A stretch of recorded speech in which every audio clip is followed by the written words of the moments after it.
आपण बघत आहात एकेपी न्यूज मराठी। आपला आवाज आपली ताकद। सबस्क्राइब करा, शेअर करा, लाईक करा।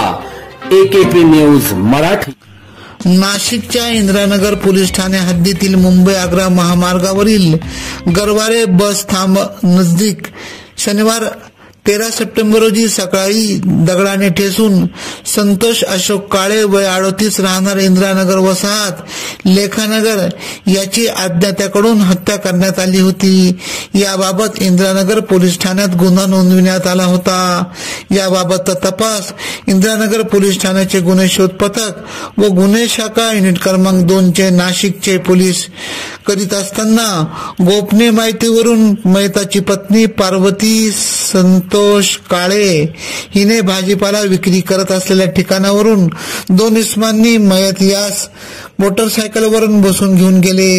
ही माहिती मिळताच मयताची पत्नी पार्वती संतोष काळे हीच ताब्यात घेत विचारपूस केली असता तिने प्रियकर प्रफुल्ल दिलीप कांबळे राहणार बोलेगाव अहिल्यानगर यास नाशिक येथे बोलवून घेऊन त्याच्या मित्राच्या मदतीने पतीची हत्या केल्याची कबुली दिली।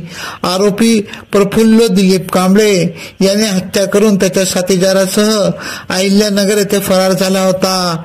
तात्काळ इंदिरानगर गुन्हे शोध पथक व गुन्हे शाखा युनिट क्रमांक 2 चे नाशिक यांचे पोलीस यांनी अहिल्यानगर येथे जात प्रफुल्ल दिलीप कांबळे वय 30 व योगेश बाळासाहेब जाधव वय 23 यांना जेरबंद करीत पुढील कारवाई कामे इंदिरानगर पोलीस ठाण्याच्या ताब्यात दिले।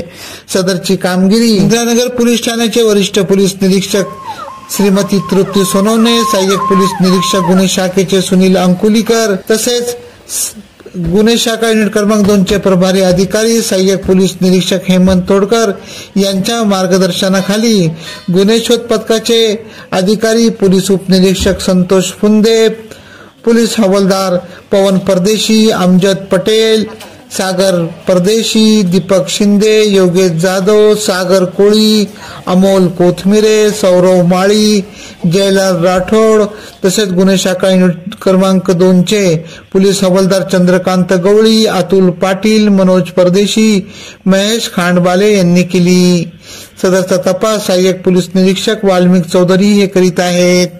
एकेपी न्यूज साठी ब्युरो चीफ अनवर खान पठाण, नाशिक।